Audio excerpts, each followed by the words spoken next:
Muchísimas gracias a todos y todas. Es un placer estar nuevamente en este lugar. Estoy repitiendo el plato, eso es muy bueno. Estoy en mi casa, es la casa de ustedes también.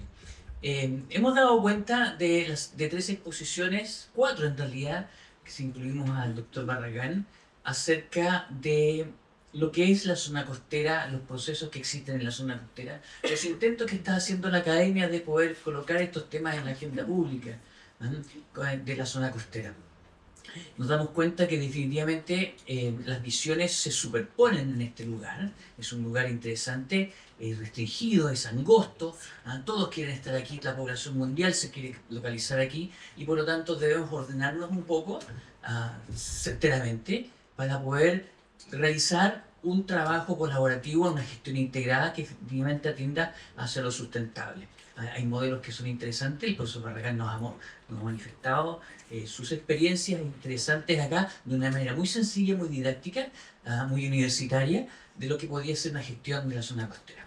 Bueno, pero ahora tenemos otra instancia, yo diría bastante más aplicada, en donde vamos a dialogar en relación a lo que se está haciendo en nuestra perspectiva en relación a este espacio tan particular, a esta interfaz tan particular, a este lugar donde se encuentra la hidrosfera, la litosfera, la atmósfera, la biosfera y donde todos quieren estar aquí, todo el ser humano quiere estar metido acá. ¿Cómo va a ser la dinámica de esta mesa redonda? Cuadrada o rectangular. Voy a hacerle una pregunta a cada uno de los expositores, ellos ya la conocen. Les voy a pedir a ustedes que sean amplios en sus respuestas, digamos, en las respuestas. Tomen el tiempo más o menos acotado, ¿no es cierto? Unos 5 o 6 minutos cada uno.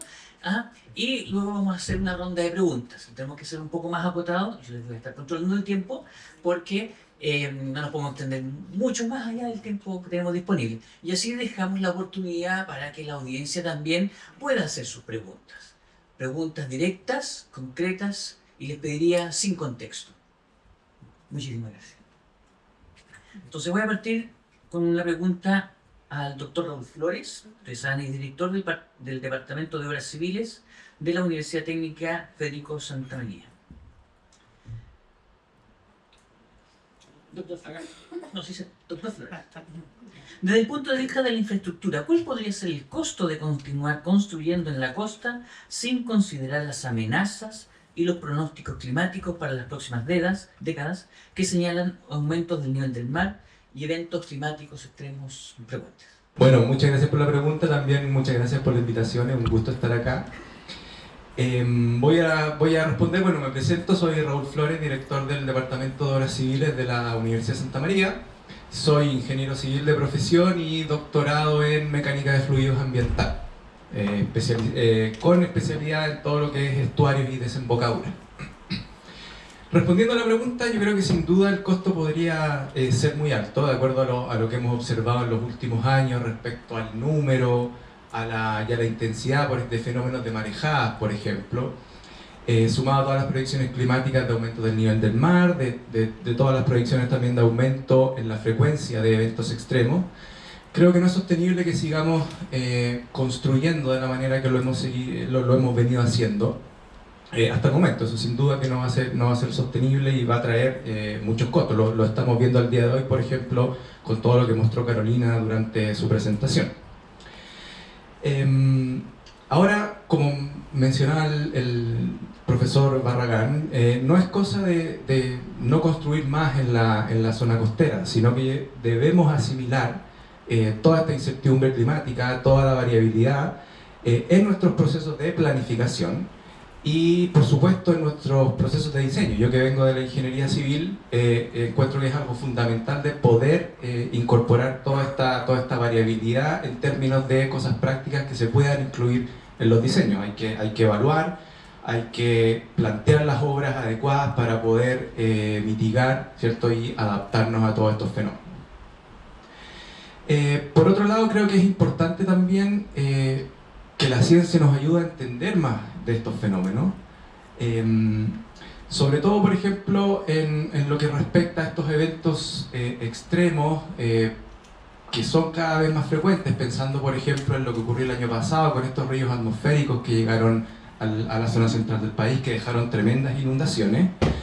Como Como mostraba Rodrigo en su presentación, esos eventos sin duda que traen catástrofes consigo, producto de donde nosotros hemos emplazado todas nuestras construcciones, pero por otro lado tenemos que entenderlos también como un reinicio de algunos sistemas naturales. Por ejemplo, lo que mostraba Carolina respecto de toda la erosión que se ha detectado en las playas. Estos eventos pueden, ¿cierto?, volver a reiniciar los sistemas y ayudarnos a protegernos, digamos, o adaptarnos a toda esta variabilidad climática que estamos viéndonos afectos. Por lo tanto, ahí es donde yo creo que hay que profundizar, hay que tratar de entender un poquito más respecto de estos eventos, hay que tratar de incorporarlos a las prácticas de planificación, por supuesto, pero también a las prácticas de ingeniería, encontrando las soluciones apropiadas que no sean solamente poner una barrera de cemento en la costa, que es la solución más trivial, ¿cierto? Y que ya sabemos que no da ningún buen resultado. Por lo tanto, redondeando, yo creo que el costo de seguir haciendo las cosas como las estamos haciendo va a ser muy alto y tenemos que tender hacia un cambio de filosofía tanto desde el punto de vista de planificación como también desde el punto de vista de la ingeniería a nivel conceptual y posteriormente implementación. Y un punto importante también es el qué hacemos con las obras que ya están construidas, ¿cierto? Porque hay muchas obras construidas en la costa. Por ejemplo, el caso de los socavones en las dunas fue un evento importante. Y ahí el tema es qué hacemos con esas obras, qué pasa con los diseños que alguna vez podrían haber estado bien dimensionados, pero que con el crecimiento de la población, ¿cierto?, y con muchos otros factores ya probablemente no van a dar abasto para hacer frente a estos fenómenos naturales importantes. Entonces también eso plantea otro desafío de qué hacemos con lo que está construido. Y puede haber efectivamente algunas obras que, de acuerdo a su emplazamiento, de acuerdo al nivel de riesgo y amenaza a las que están sujetos, podrían requerir de una verificación 30, 40, 50 años después de que fueron construidas, para poder tomar las medidas correspondientes. Eso, muchas gracias. Muchas gracias. Bueno, como hemos visto en las exposiciones de la mañana, muchas de las investigaciones apuntaban a soluciones ligadas a la naturaleza, ¿no es cierto?, para tener una mayor sustentabilidad de los territorios. Entonces, en este contexto surgen las herramientas de la gestión integrada de áreas costeras. Mi pregunta siguiente es para el profesor Mario Herrera. El profesor Mario Herrera es profesor de la Escuela de Ingeniería Oceánica de la Universidad de Valparaíso. Mario, ¿cuál es la importancia para Chile de poder contar con una ley de costas y cuáles serían los impactos positivos para Chile para poder contar con una ley como esta? Es una gran pregunta, es una tremenda pregunta. ¿Por qué? Porque nosotros desde el año 1960, nosotros contamos con una ley sobre concesiones marítimas. Y del año 1994 contamos con un decreto supremo, que es una norma de menor grado, que de alguna manera regula lo que es una política nacional del uso del borde costero. Con ello se han establecido dos hechos muy importantes. La ley sobre concesiones marítimas estableció un uso que ha otorgado a través del Estado a cierta parte del territorio, pero ha dejado establecido de una forma bien estática, lo cual va en contra de lo que en la definición de ordenamiento jurídico, uno de los factores y de las características que tiene que tener el ordenamiento jurídico es que tiene que ser dinámico. Y uno de los hechos importantes que quedó establecido con la ley de concesiones marítimas es el establecimiento de lo que hoy día nosotros conocemos como la línea de playa, y que otorga el uso indiferente o el uso diferenciado a ciertos espacios de la zona costera, lo que hoy día de alguna manera jurídicamente está definido como borde costero. ¿A qué voy yo principalmente? Cuando a usted le otorga un terreno para el uso y goce, que desde el punto de vista de nosotros los abogados veríamos sobre cierto tipo de derechos sobre un terreno, ese terreno no puede variar. Tendría que tener límites. Y ese límite hoy día está establecido en virtud de una determinación de lo que es la línea de playa. Y como nosotros lo hemos visto hoy día, con las exposiciones tanto del profesor Barragán hasta la exposición de Rodrigo Cienfuegos, la costa varía y la línea de playa varía. Ese es un hecho. Una ley de costas, como está definido, y me imagino que por aquí hay algunos estudiantes de Derecho, es un cuerpo general y abstracto. Por lo tanto, va a venir a definir por lo menos lo que nosotros hoy día vamos a conocer como zona costera, que no es un concepto jurídico determinado. Va a permitir eso, por lo menos, primero. Lo segundo, va a poder establecer una regulación de lo que hoy día no hay, que es un ordenamiento jurídico o territorial para el área costera. ¿A qué voy a ir con ese segundo plano? Como explicaba adelante el profesor, hoy día los instrumentos reguladores chocan con una barrera, que es de los 80 metros de la línea Marta-Marea. Los instrumentos reguladores no pueden regular la zona costera, no pueden regular el borde costero, no pueden intervenir. ¿Por qué? Porque jurisdiccionalmente corresponde a otro ministerio. Entonces, ¿qué va a permitir? Va a permitir tener un ámbito de regulación. Sí, probablemente no a través de una ley, probablemente quizás a través de un decreto supremo, pero va a permitir que nosotros veamos como cuerpo normativo general. Y de otra forma va a poder ampliar este dinamismo que hoy día estamos hablando con los principios que hoy día señalaba el profesor Barragán, uno de ellos tan importante como es el principio de, que dice reconocimiento de un servicio ecosistémico que tiene en la zona costera. Porque no perdamos de vista que la zona costera es de alguna manera el reflejo del área marítima. Y desde el año 1981, para que ustedes tengan presente, incluso es parte de nuestra normativa después del año 90, un convenio internacional que es de la CPPS sobre la protección de las zonas costeras. Entonces existe normativa y esto va a venir a ser reconocido. Yo creo que desde ese punto de vista va a haber un reconocimiento de las zonas costeras y obviamente que va a haber un desafío a establecer hasta dónde vamos a alcanzar ese límite, con lo que señalaba hoy día el profesor Barragán. Muchísimas gracias, Mario. Sí, efectivamente nosotros nos hemos podido dar cuenta con las presentaciones, las exposiciones, las noticias, que los ecosistemas costeros son frágiles. Hemos visto acá más en detalle el tema de las playas y las dunas, los humedales y también las desembocaduras, que son elementos muy interesantes. En este caso va mi siguiente pregunta al señor Francisco Romero. Francisco, ¿existen herramientas legales suficientes para minimizar el impacto que tiene la creación de horas de infraestructura y transporte en ciudades portuarias como San Antonio y Valparaíso? Como en el caso del megapuerto San Antonio, por ejemplo, se han experimentado diversos y muchísimos litigios y conflictos con las comunidades que buscan precisamente proteger estos ecosistemas, donde las comunidades parece que tienen un mejor conocimiento de aquello. Sí, respondiendo a la pregunta bien concretamente, que creo, dicho sea de paso, que es una pregunta muy relevante en términos regionales también. ¿Por qué? Porque la región que habitamos es una región portuaria, sin lugar a dudas, ¿no? Tenemos el puerto de Valparaíso, el puerto de San Antonio, también Ventanas y en Quintero, y un puerto terrestre, de los Andes. En ese sentido, la actividad portuaria como tal tiene una importancia estratégica, pero al mismo tiempo es fundamental poder incorporar una mirada que nos pueda ubicar hoy de manera actualizada también, a propósito de lo que se ha estado hablando hoy, sin duda, y un buen tiempo, ¿no? A propósito de zona costera. En ese sentido, a nosotros nos parece que es muy probable que sí existan herramientas legales suficientes. Ahora, pueden ser perfectibles sin lugar a dudas. Tal vez la clave, o haciendo la mirada crítica, tiene que ver con la implementación y justamente la articulación de estas herramientas normativas, ¿no? Y en ese sentido a nosotros nos parece que un marco fundamental que se debe tener en cuenta y se debe incorporar dentro de la gestión integrada de esto es justamente la descentralización. Tanto, yo estoy hablando hoy desde un gobierno regional, el gobierno regional de Valparaíso, y para nosotros el proceso de descentralización es un proceso clave que ha sido sin duda tardío a nivel nacional, pero que nos impone una serie de desafíos, entre otros la definición de infraestructuras críticas, estratégicas, desde una mirada que no solo sea economicista, sino que también pueda incorporar el bienestar de las comunidades y también de las condiciones de los territorios.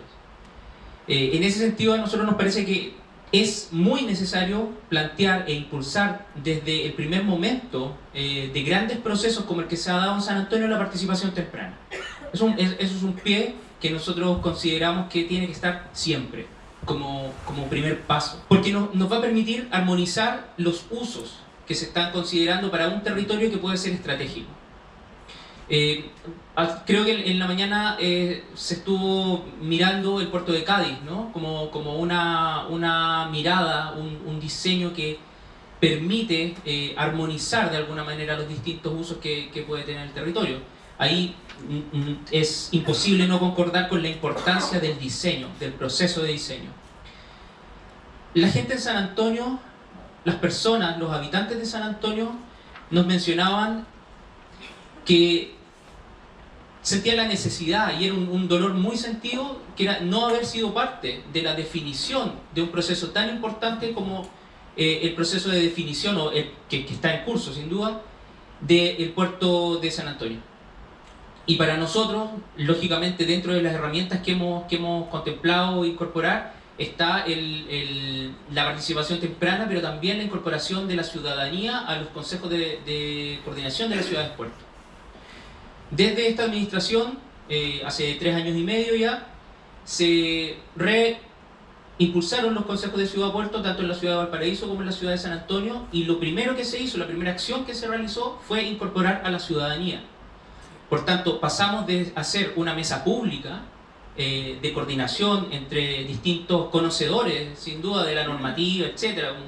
Pero de alguna manera también había un espacio que era una burbuja, y lo que hicimos fue aperturarlo justamente a la ciudadanía, para que la discusión estuviera de manera temprana en boca no solo de ese espacio de coordinación, sino que también en la conversación de la ciudadanía, en cada una de las juntas de vecinos, en cada una de las organizaciones que se sentían convocadas a estos espacios.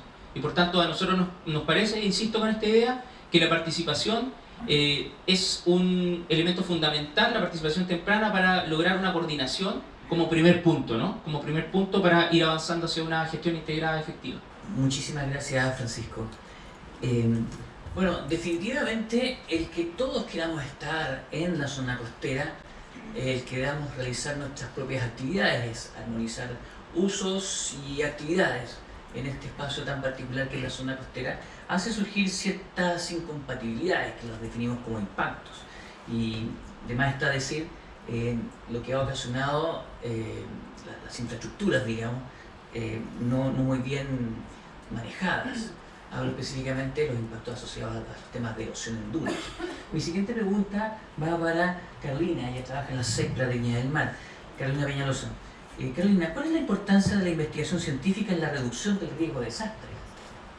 Estamos en las universidades, efectivamente vinculadas con las necesidades del mundo real. ¿Cuál es tu opinión?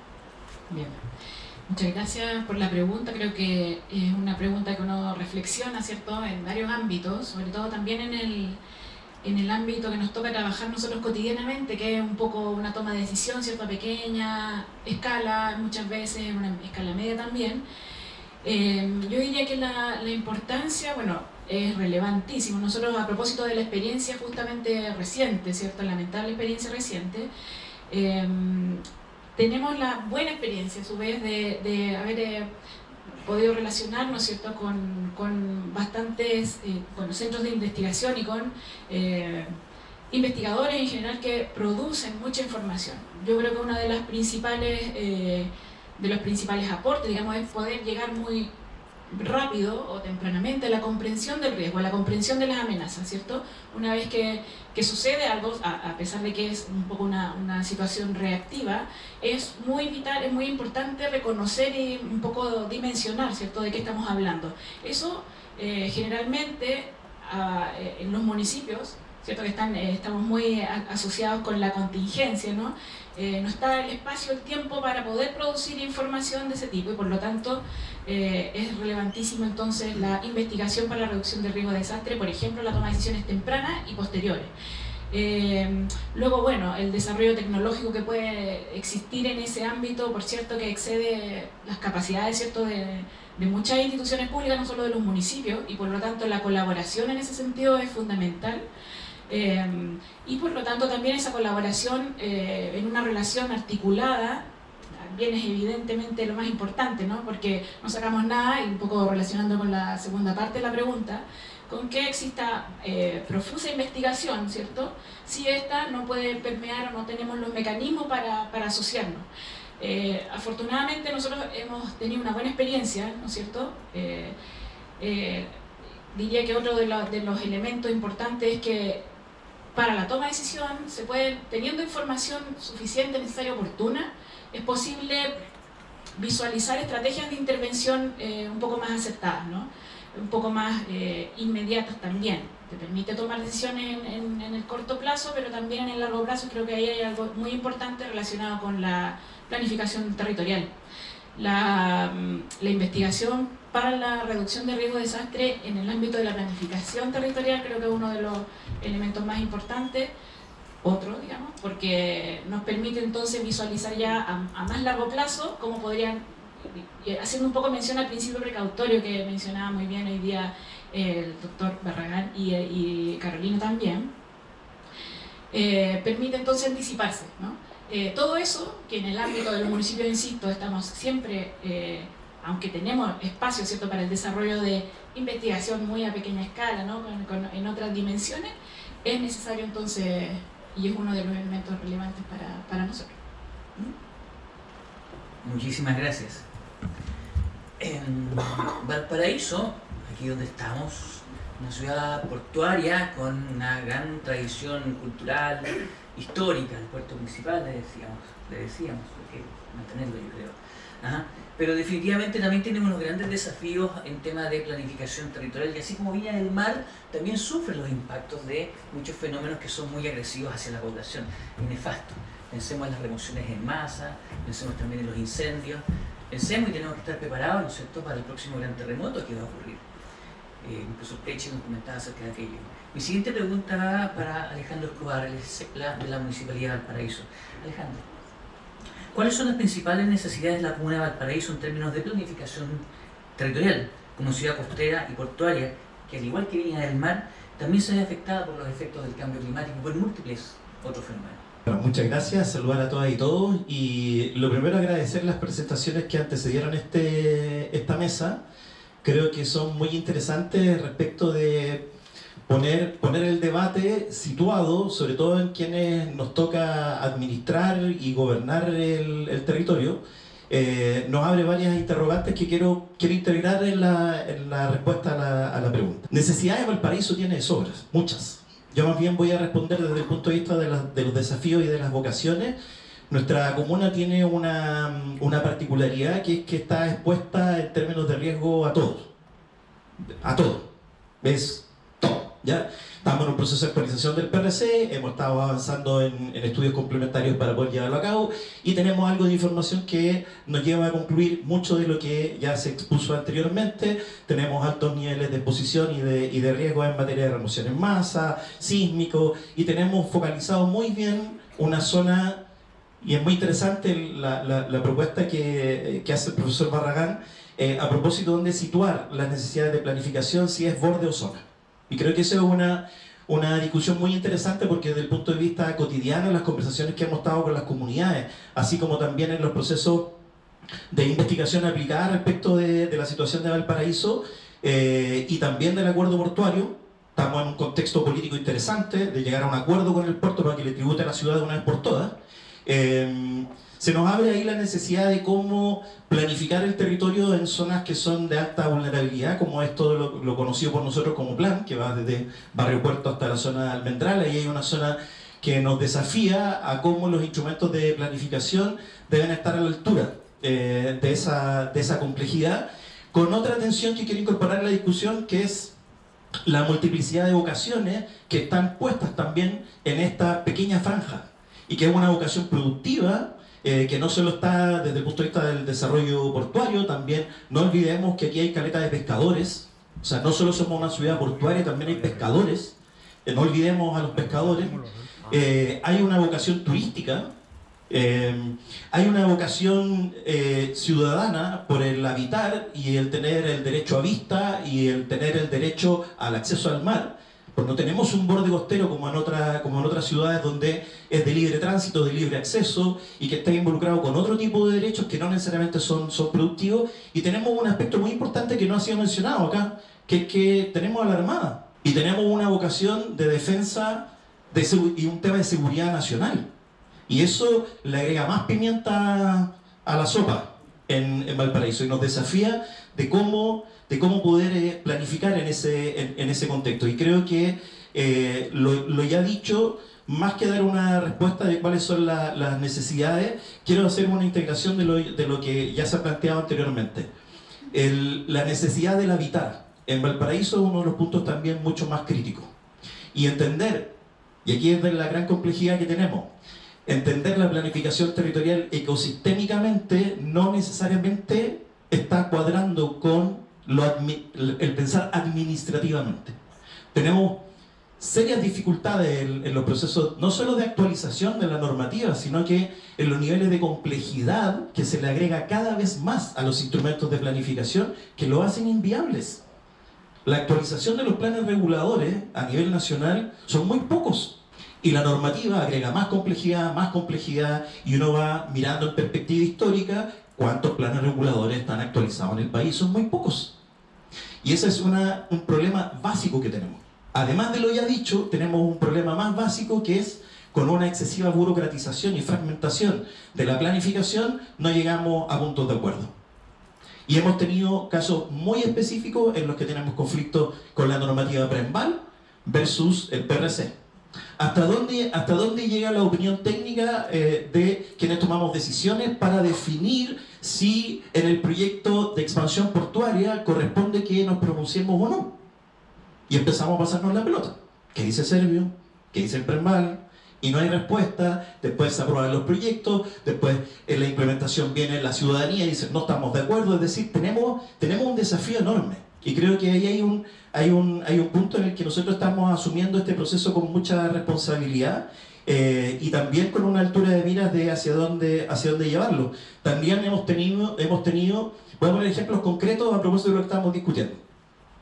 ¿Hasta dónde llega la zona de inundación en Avenida Colón a propósito de la reposición del Hospital Carlos Van Buren? Y tenemos una opinión de Servio, tenemos una opinión de asesoría urbana del municipio y tenemos probablemente otra opinión de un organismo regional respecto de dónde geográficamente instalar el punto que está en la línea divisoria para poder avanzar en 3, 4 pisos o no en el hospital. Y estamos en una discusión ahí. Y si la zona de inundación llega hasta el hospital, ¿qué hacemos con toda la infraestructura crítica que hay hoy día en Valparaíso? O sea, el gobierno regional está en zona de riesgo.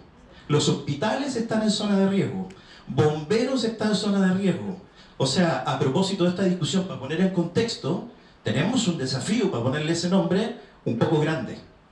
Y desde ese punto de vista, creo yo que la integración de los instrumentos de planificación y la gobernanza pasa a ser un tema, a mi juicio, relevante en esto. O sea, pensar fragmentadamente es una manera muy poco inteligente de abordar esto. Entonces, yo agradezco la invitación, agradezco que la mesa le dé perspectiva a esto, porque a una comuna no va a resolver el problema regional. Entonces, y se pone en tensión a un punto en específico para resolver un problema más general. Y creo que en eso hay que avanzar en una sinergia.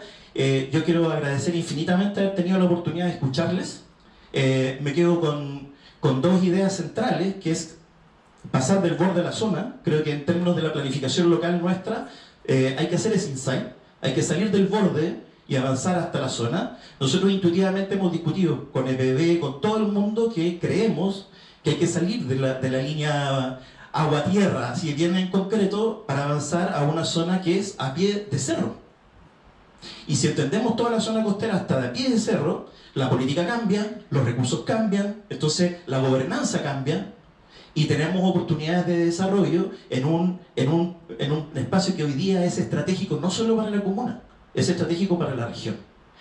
Y quiero agregar y finalizar con esto. Yo de profesión soy antropólogo, entonces no puedo evitar decir esto. Yo creo que el factor antrópico, si bien puede ser un factor estresante, puede ser un factor negativo, también puede ser un factor positivo. Somos los seres humanos que establecemos la relación con la naturaleza. Y somos los mismos seres humanos que también tenemos la solución a los problemas. Porque somos nosotros los que los creamos.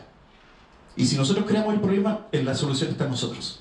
Entonces, Creo que ahí hay un desafío de cómo producir una nueva inteligencia para repensar las ciudades. Eso nos interpela a pensar ecosistémicamente cómo pensamos las ciudades del futuro, y no desde un solo aspecto, sino que en la integralidad de esto. Entonces, creo que esto es un desafío país. Y las oportunidades que se nos están presentando, yo veo muchas oportunidades, no veo problemas, veo muchas oportunidades, porque Valparaíso hoy día tiene la oportunidad incluso, ojalá, que seamos sede de una Secretaría de la ONU, ojalá. Ojalá, eso nos genera condiciones positivas para poder ir allá. Tenemos un acuerdo por Valparaíso, firmado por el Presidente de la República, el Gobernador y el Alcalde de Valparaíso. Eso es una oportunidad, políticamente hablando, una tremenda oportunidad para instalar la ley de costa, para instalar la ley de puertos. Entonces, disculpen la extensión, pero quería hacer el insight porque venía preparado solo para una pregunta, y con todo lo que escuché, que me hace mucho sentido, creo que hay que un poco abrir la perspectiva de la discusión, y creo que nosotros podríamos aportar humildemente desde los instrumentos de planificación local a una discusión mayor. Disculpen la extensión. Chile, una costa en crisis. Y tenemos acá diferentes actores de este territorio en particular, que es nuestra zona costera, en la cual muchas veces, en muchos momentos de hoy y en otros momentos, la palabra que siempre nos surge es la desarticulación, la gobernanza. Bueno, la universidad, el Grupo de Gestión Integral de Zonas Costeras, tiene un espíritu en el fondo, digamos, de promover esta articulación, de sentarnos a conversar, y precisamente, si es que no surgen las posibilidades, bueno, tal vez esta sí que podría ser una instancia para hacerlo.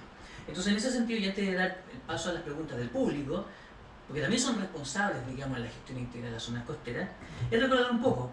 Raúl Flores, ¿no es cierto?, nos comentaba acerca de la importancia que tienen los emplazamientos de la construcción en la zona costera, e incorporar precisamente el funcionamiento del sistema natural en las prácticas de la ingeniería.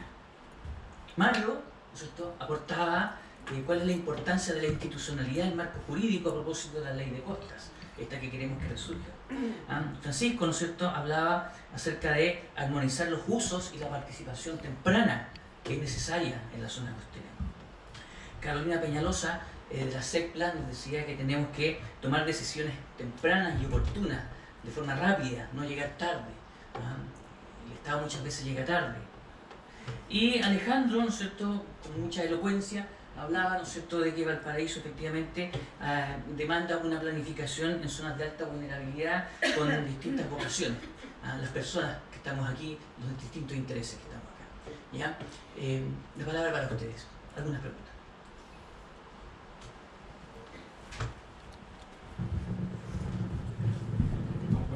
Hola, hola.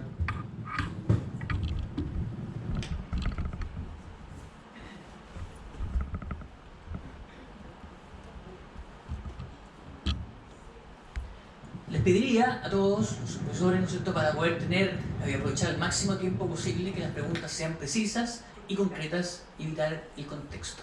Por favor.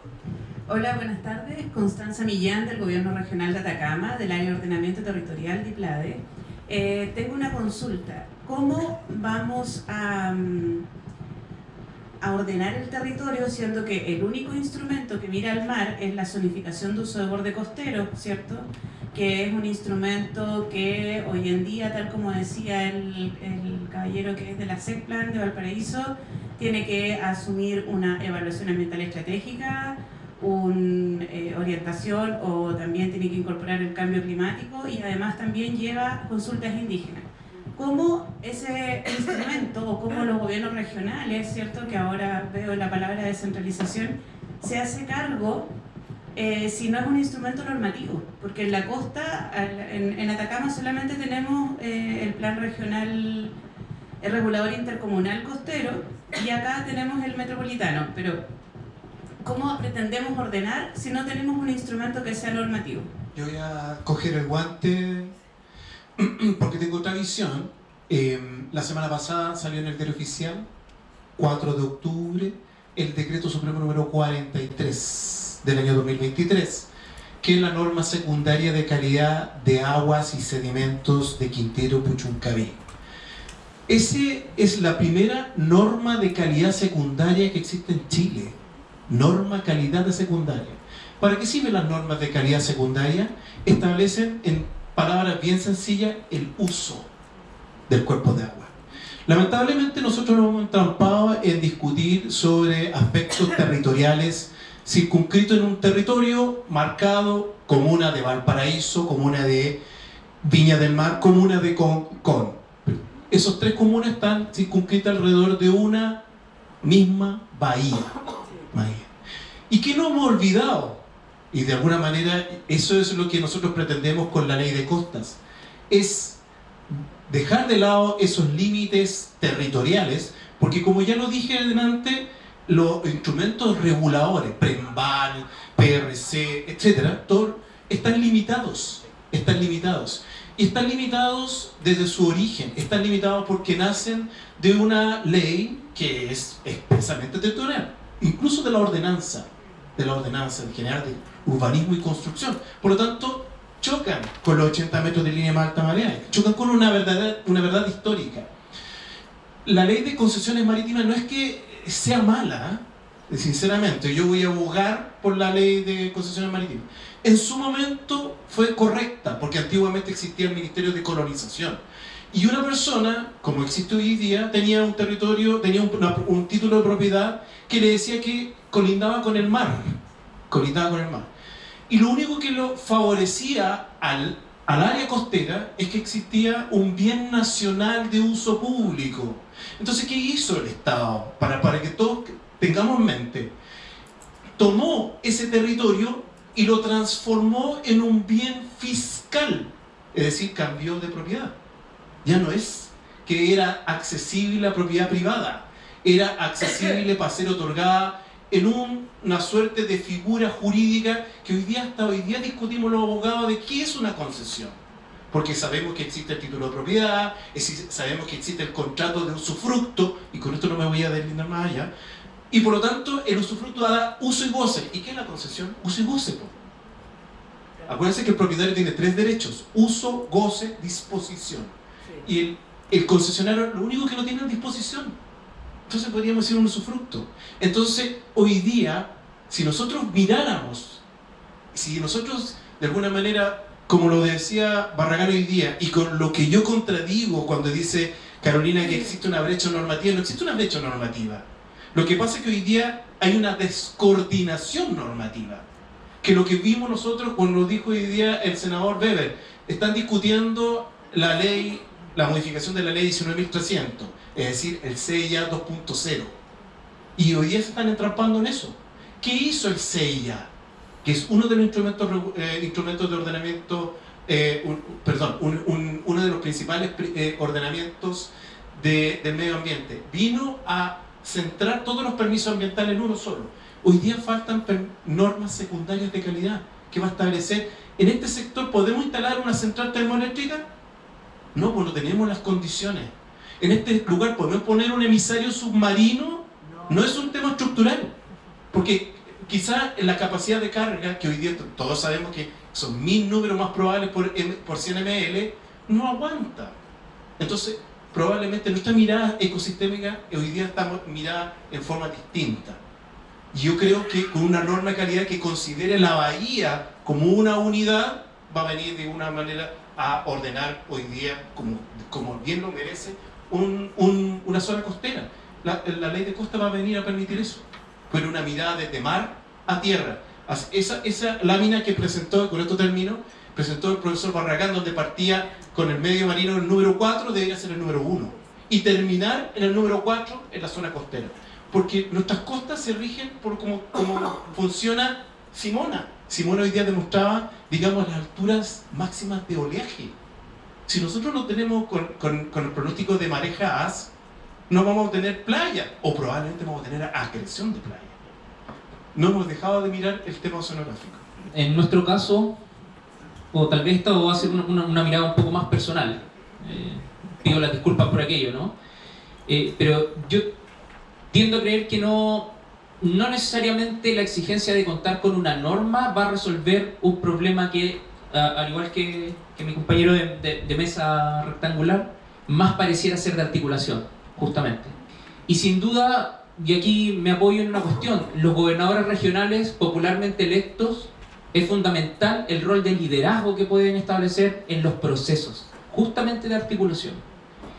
tanto en participación temprana, que era lo que yo mencionaba primero, pero también en las definiciones estratégicas y la articulación a nivel regional e intersectorial, con definiciones desde un aspecto territorializado. Creo que ese es un gran desafío. Lo que estoy planteando es una mirada que probablemente para los gobiernos regionales impone algunos años de trabajo de aquello, pero yo creo que el solo hecho de normar no va a bastar para resolver estos grandes temas, ¿no? Y sin duda que hay propuestas como la que acaba de mencionar son fundamentales. Hola, buenas tardes. Mi nombre es Verónica Rojas, yo soy candidata a consejera regional por la provincia de San Antonio. Le consulto a don Mario. Don Mario, nosotros ya tenemos un problema gravísimo con respecto a nosotros se declaró santuario la gota de leche, pero hoy día nos están demandando, ¿cierto? Porque nos quieren quitar ese título. La consulta mía, y rapidito para que no alargarme, es: ¿puede hacerlo si bienes nacionales ya nos dio el título de santuario? ¿Nos pueden quitar ahora el título o no? Gracias. Administrativamente podría, jurídicamente no creo. Porque en principio de lugar, si un ministerio le otorgó a usted, digamos, el santuario de la naturaleza en virtud de una facultad, no puede quitarla sino en virtud de la misma facultad, por lo tanto no podría llegar y eliminarla. Se crea un derecho adquirido. Por lo tanto, en virtud de eso, y ya esa aparte, usted, digamos, tendría que recurrir de protección para mantener, digamos, el santuario. Buenas tardes, soy Vicente Orgueche, soy algarrobino. Mira, me ha encantado mucho este seminario y una de mis preguntas: ¿cómo nosotros, que somos de la comuna de Algarrobo, podemos llevar este conocimiento a las juntas de vecinos? En nuestra comuna actualmente tenemos un plan regulador del año 1998, del siglo pasado, y también viendo este seminario, ¿cómo podemos proteger nuestro borde costero, nuestras playas? Porque durante los frentes más tiempo, durante lo que sucedió en Algarrobo es que abrieron los humedales artificialmente, y ahí viendo esto, yo creo que se tomó una decisión equivocada por la falta de conocimiento. ¿Cómo podemos nosotros, después de este seminario, llevar esta información a nuestra comuna? Eso. Yo no te la puedo contestar, soy de Valparaíso, pero sí empatizo con lo que tú dices.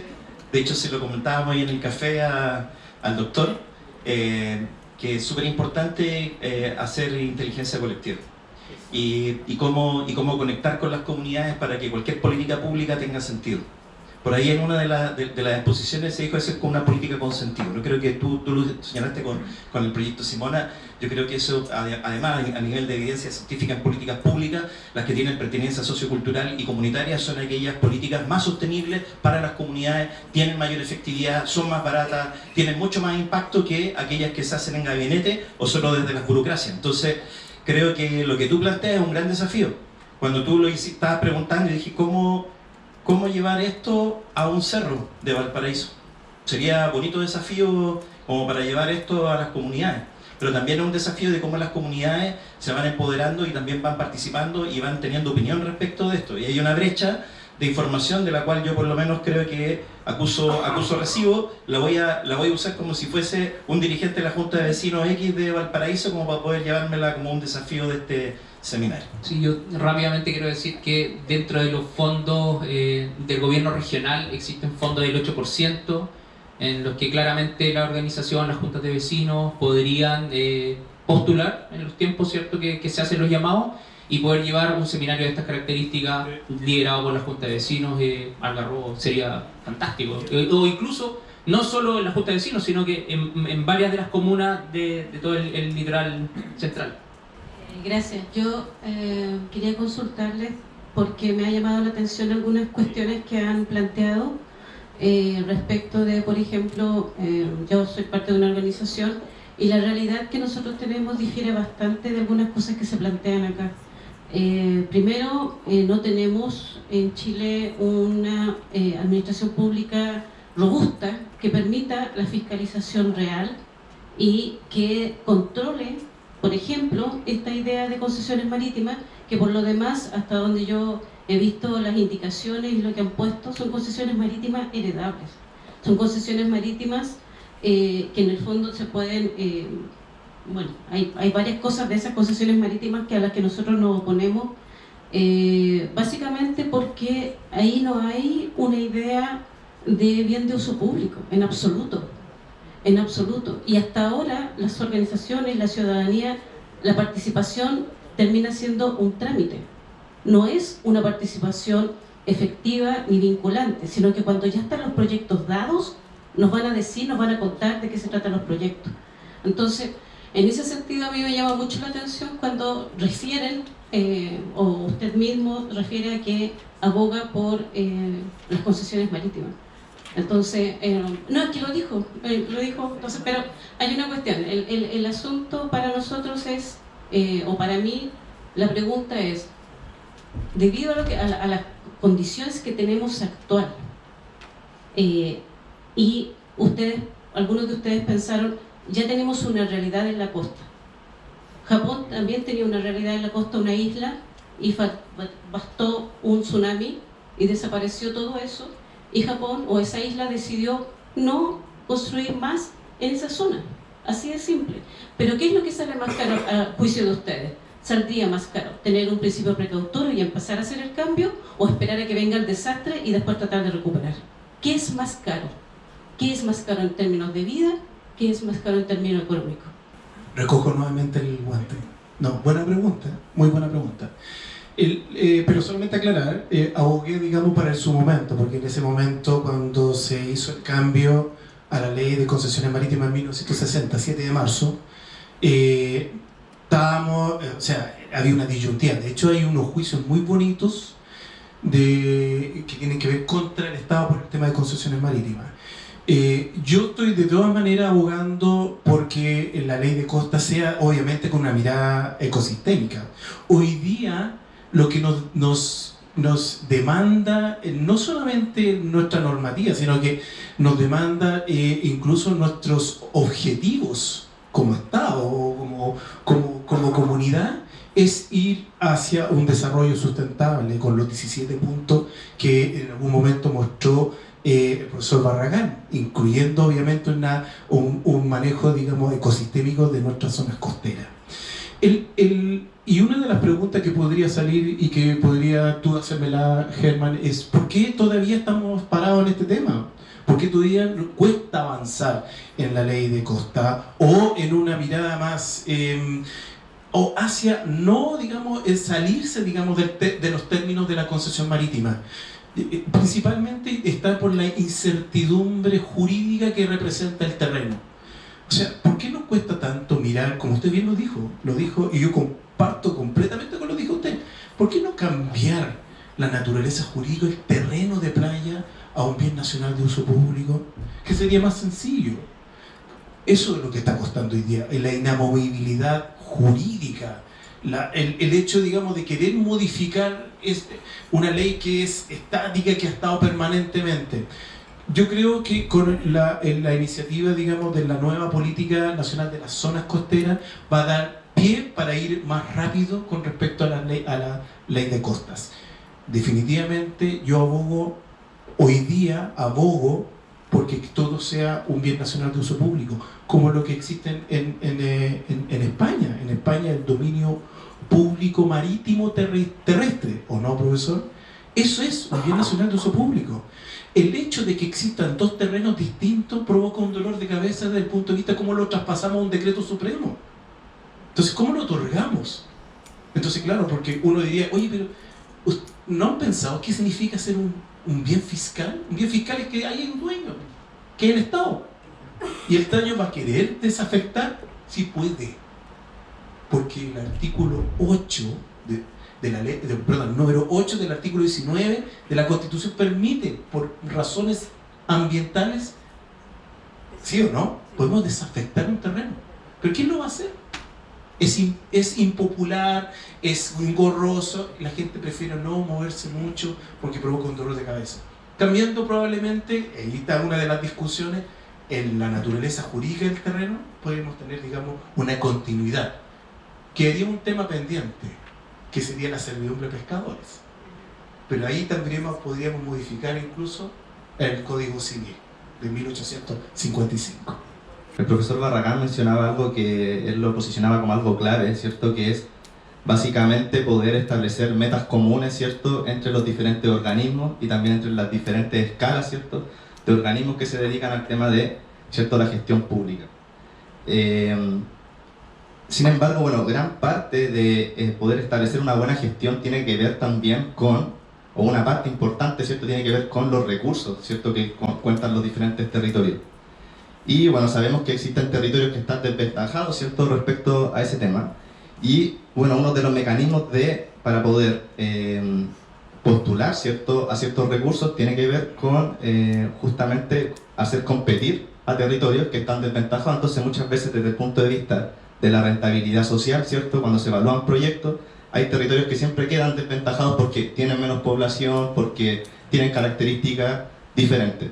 Entonces me pregunto si es compatible, ¿cierto?, ese tipo de mecanismos para poder financiar proyectos, para poder financiar también, obtener más recursos, para poder generar una buena gestión, con llegar a la meta, ¿cierto?, de poder vincular, ¿cierto?, diferentes metas, ¿cierto?, entre diferentes escalas, organismos, etc. ¿O qué opiniones tienen respecto a eso? Los recursos de los territorios, y quería tomarme algo que estábamos hablando en la primera parte, sin duda, ¿no? Abogar porque en el caso de la actividad portuaria, voy a partir por algo que no existe hoy, pero que es algo que hemos estado abogando a propósito del acuerdo por Valparaíso, que es abogar porque la actividad portuaria deje recursos en los territorios y que esos recursos puedan ser invertidos justamente en lo que las comunidades y los territorios necesitan. Para ello hay que tener una gobernanza que pueda definir efectivamente hacia dónde se pudieran llevar esto. Para nosotros, sin duda, que el gobierno regional y el gobierno local, tanto municipalidades, son fundamentales que participen de los espacios directivos de las empresas portuarias que son públicas. Por un lado eso. Tú mencionabas respecto de la competencia. Ahí tiendo a pensar un poco en la relación, por ejemplo, que sea en el transporte. En mi caso soy el jefe de la división de infraestructura y transporte, por tanto pensamos siempre como en un gran plan de avance del Metro de Santiago, que todos los días tiene inversión, inversión, inversión, versus nuestro avance que es, sin duda que es mucho más lento y probablemente en regiones que son más hacia los extremos es aún más lento dado una menor cantidad de población, ¿cierto? Que vuelve un poco más complejo obtener esos recursos. Para nosotros, dentro de la perspectiva que hemos posicionado en los espacios de discusión a propósito del ámbito portuario, nos parece que es clave que a través de una ley de puertos eso también se pueda reconocer. Y si no es a través de una ley de puertos, bueno, tendremos que definir los modelos de gestión para poder incorporarlo dentro de los procesos de incorporación de recursos a la región y a las comunas precisamente, que son las que reciben las externalidades también de la ubicación de las infraestructuras portuarias. Eso. Sí, bueno, mi pregunta va a lo siguiente. Ya nosotros entonces con estos 8 años más o menos trabajando en temas de limpiezas de playa, articulando, fuera de las PAC, de las participaciones ciudadanas, por un lado, ¿se pueden generar asesorías para las organizaciones locales para que tengan recursos para entregar esa información? Porque este año nos llenaron de PAC de muchos tipos. Entonces al final no nos dan cuero para estar en todo. Y por otro lado, ¿se puede hacer una mesa de playa que sea más vinculante? Porque se le solicitamos al Ministerio de Medio Ambiente a través de la Ceremi, pero se demoraron mucho. Dijimos ya, nosotros como organizaciones lo armamos, pero cuando fuimos a Capuerto o la Armada no recibe instrucciones de la comunidad, pues recibe instrucciones de los ministerios. Entonces, ¿se puede armar una mesa de playa? Porque al final nosotros no queremos trabajar como en contra de las instituciones.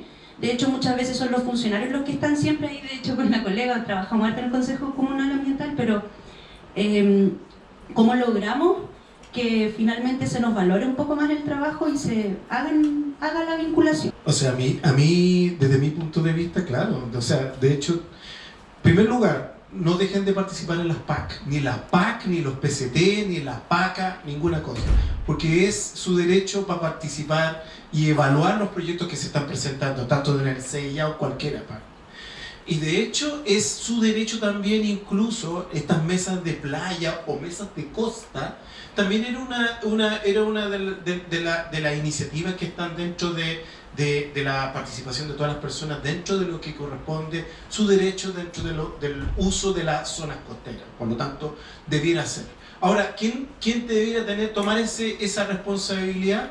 Principalmente hoy día,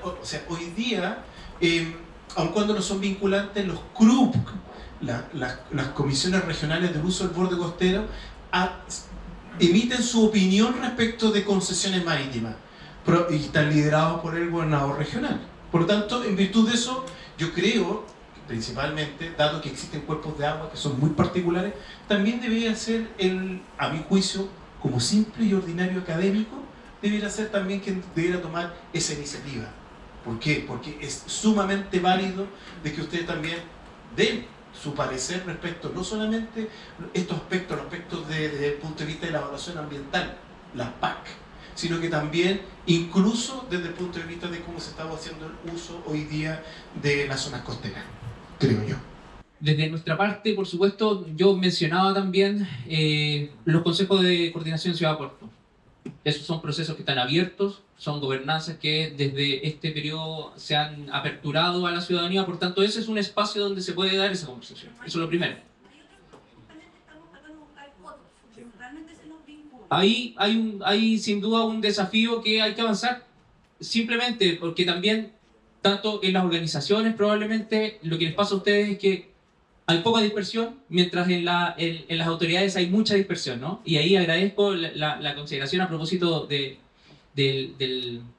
uso del borde costero, porque en definitiva lo que nosotros intentamos, y aquí voy a volver a posicionar una necesidad nacional, pero que es justamente que se vayan entregando mayores atribuciones a las regiones, justamente para poder tener espacios de gobernanza que estén fijados en los territorios y no en los sectores. Una mirada sectorialista que nos tiene bien atrapados hace mucho tiempo, ¿no? Y probablemente eso va bajando justamente a lo que tú dices, como fuimos a hablar con los puertos, pero nos dicen que hablan con el Ministerio de Transporte.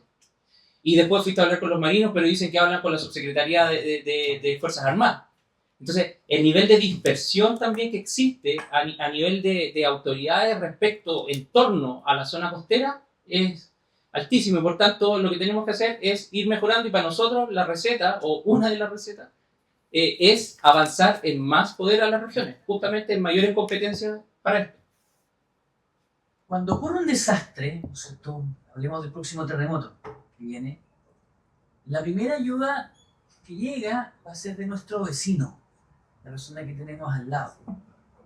Seguramente, algunos días después, el gobierno local va a llegar con un poquito más de ayuda, porque tiene tiempo para poder coordinarse.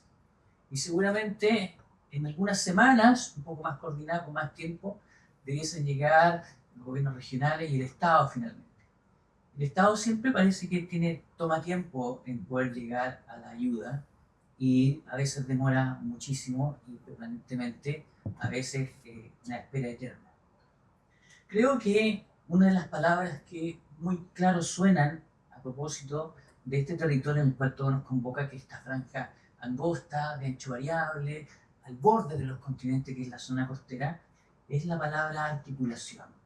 Yo creo que en distintos niveles, el nivel del vecino, quizás el nivel comunal, el nivel de los gobernadores, de las gobernaciones regionales, y el gobierno del Estado, pueden tener sus propias organizaciones, pero nos falta una columna vertebral. La columna vertebral de la costa, que decía el profesor Barragán, a la cual tenemos que integrarla en un desarrollo conjunto, que estamos pensando en un modelo de gestión. ¿Ya? Yo me hago parte de ese tema, ¿no es cierto? Y la universidad se hace parte de aquello y ofrece esta casa de estudios, y seguramente también Santiago y todas las otras universidades que están aquí, para formar parte de esas articulaciones que se hagan para aunar y lograr esa columna vertebral que es tan necesaria para que pueda, a través de una gobernanza vertical, unir, suturar las gobernanzas que existen de forma lateral, para que efectivamente la gestión de una zona costera no sea solamente de bahías, profesor Barragán, sino que también tenga una coordinación lateral con aquellos lugares que no son bahías.